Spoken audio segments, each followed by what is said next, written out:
Social media നിരന്തരമായി ഉപയോഗിക്കുന്നവർക്ക് സുപരിചിതയായ യൂട്യൂബറാണ് Silu talks channel ഉടമ സൽഹ ബീഗം. 10 ലക്ഷത്തിന് മുകളിൽ സബ്സ്ക്രൈബേഴ്സുള്ള യൂട്യൂബ് ചാനലാണ് സൽഹയുടേത്. മോട്ടിവേഷൻ, ലൈഫ് സ്റ്റൈൽ, വ്ളോഗ്സ്, പാചകം എന്നിവയാണ് സൽഹയുടെ ചാനലിലെ പ്രധാന കണ്ടന്റുകൾ. 5 കുട്ടികളുടെ അമ്മയും ലോ സ്റ്റുഡൻറ്റുമായ സൽഹ അടുത്തിടെയാണ് ദാമ്പത്യ ജീവിതത്തിലുണ്ടായ പ്രശ്നങ്ങളെക്കുറിച്ച് മനസ്സ് തുറന്നത്. ഭർത്താവ് ഗഫൂറുമായി രമ്യതക്കുറവുണ്ടെന്നും താനും മക്കളും സെപ്പറേറ്റഡ് ആയിട്ടാണ് താമസിക്കുന്നതെന്നുമാണ് സൽഹ വെളിപ്പെടുത്തിയത്. 17 വയസ്സായിരുന്നു സൽഹയുടെ വിവാഹം. ദാമ്പത്യം 20 വർഷം പിന്നിടുമ്പോഴാണ് ഇരുവരും വേർപിരിഞ്ഞത്. എന്നാൽ നിയമപരമായി ബന്ധം വേർപെടുത്തിയോ എന്നതിൽ വ്യക്തതയില്ല. സൽഹയുമായുള്ള ബന്ധം അവസാനിപ്പിച്ച ശേഷം ഗഫൂർ പുതിയൊരു യൂട്യൂബ് ചാനൽ ആരംഭിച്ചു. ജി ടോക്സ് ഗഫൂർ എന്നാണ് യൂട്യൂബ് ചാനലിൻ്റെ പേര്. ചാനൽ വഴിയാണ് ഊഞ്ഞാൽ അടക്കമുള്ള ഫർണിച്ചറുകളുടെ കച്ചവടം അടുത്തിടെയായി ഗഫൂർ നടത്തുന്നത്.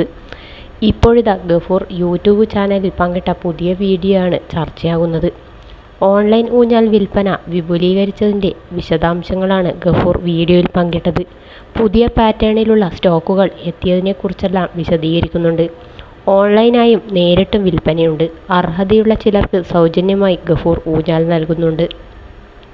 മാത്രമല്ല, വീഡിയോയുടെ അവസാനം ഉപ്പയെ കാണാനായി ഇളയ 3 കുഞ്ഞുങ്ങൾ എത്തിയതും ഒരുമിച്ച് വിശേഷം പങ്കുവച്ച് സമയം ചെലവഴിച്ചതിൻ്റെ വീഡിയോകളും ഗഫൂർ വ്ളോഗിൽ ഉൾപ്പെടുത്തിയിട്ടുണ്ട്. ഒറ്റപ്പെടലിലൂടെ കടന്നുപോകുന്ന അവസ്ഥയാണ്. എന്നിരുന്നാലും എൻ്റെ ചാനലിന് 26,000 സബ്സ്ക്രൈബേഴ്സായി എന്ന സന്തോഷമുണ്ട്. വളരെ നല്ല കാര്യമാണത്. എല്ലാവരും തുടർന്നും സബ്സ്ക്രൈബ് ചെയ്ത് സപ്പോർട്ട് ചെയ്യുക എന്നാണ് ചാനലിന് 1,00,000 സബ്സ്ക്രൈബേഴ്സിനെ ലഭിച്ച സന്തോഷം പങ്കിട്ട് ഗഫൂർ പറഞ്ഞത്.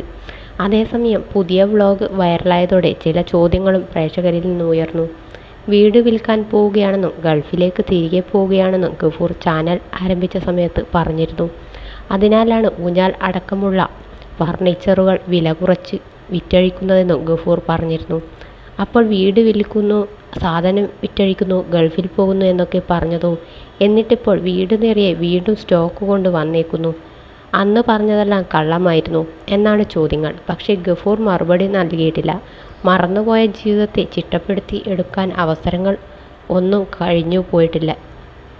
വരും നല്ല നാളുകൾ ലഭിക്കും. നിങ്ങൾ കുടുംബവുമായി ഒത്തുചേരുമെന്ന് ഗഫൂറിനെ ആശംസിച്ചും ചിലർ എത്തി. മക്കൾക്ക് വേണ്ടി എങ്കിലും സൽഹയുമായുള്ള തർക്കങ്ങൾ പരിഹരിച്ച് ഒത്തുതീർപ്പോടെ ജീവിച്ചൂടെയെന്ന് ചോദിച്ച് കമൻറ്റ് കുറിച്ചവരുമുണ്ട്. മക്കൾക്കും വേണ്ടിയിട്ടും നിങ്ങൾക്ക് ഒരുമിക്കാമായിരുന്നില്ലേ? അവരുടെ സന്തോഷം കണ്ടു. ജീവിതത്തിൽ സൽഹ എടുത്ത ഏറ്റവും നല്ല തീരുമാനം ഒരിക്കലും ഗഫൂറിൻ്റെ അടുത്തേക്ക് മടങ്ങരുത് എന്നതാണ്.